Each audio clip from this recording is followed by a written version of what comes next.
Trending events around the continent. A high court convicted and sentenced a man to death on one count and life in jail on the other for the killing and robbing of 62-year-old lady during a violent robbery at her home in September 2022. Delivering judgment, the justice found that the prosecution proved beyond reasonable doubt that the accused and an alleged child offender jointly participated in the robbery and killing of the deceased. The chief medical director of the Edward Francis Small Teaching Hospital has defended the newly introduced hospital and medical charges, defining them as necessary to sustain and improve healthcare services in the Gambia. He confirmed that consultation fees have increased from $25 to $100, noting that the charge also covers medicines when available.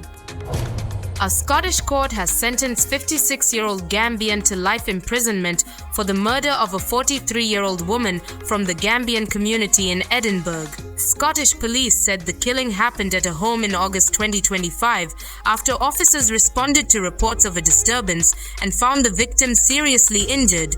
She later died in hospital. A National Assembly member has criticized the president's reported third-term ambitions, arguing that leaders who remain in power for too long eventually run out of ideas and weaken democratic institutions. He said elected officials should serve their mandates and step aside, stressing that any attempt by the president to seek a third term would undermine the credibility of the country's democracy.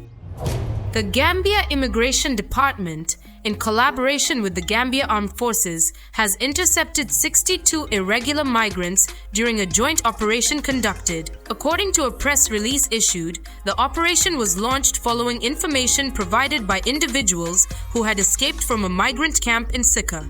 The intercepted group comprises 49 Guineans, 2 Gambians, 4 Senegalese, 4 Sierra Leoneans, 2 Ivorians, and 1 Malian.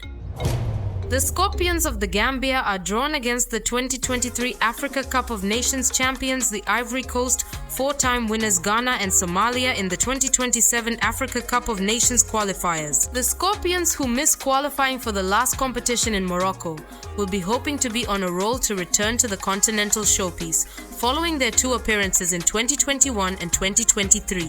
The qualifiers start in September 2026. Transport operators in Kenya have suspended their nationwide strike following talks with the government over rising fuel prices. The operators say the suspension will remain in place until next Tuesday to allow for further negotiations with the government. The move comes after the nationwide strike, which brought the capital Nairobi and other cities to a standstill, entered a second day on Tuesday.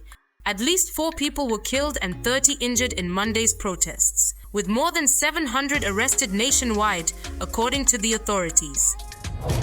The World Health Organization has declared an Ebola outbreak in the Democratic Republic of Congo a public health emergency of international concern. The agency said the outbreak in DR Congo's eastern province, which has seen around 246 suspected cases and 80 deaths reported, does not meet the criteria of a pandemic emergency. Senegal's corruption crackdown is turning into one of the biggest public funds investigations the region has seen in years, after reports emerged that more than 1,000 people have been arrested as authorities hunt for alleged stolen state money, suspicious assets, and unexplained wealth. Local reports say billions of CFA francs, luxury vehicles, and vast parcels of land have already been seized as Senegalese investigators widen probes into alleged misuse of public funds and financial crimes.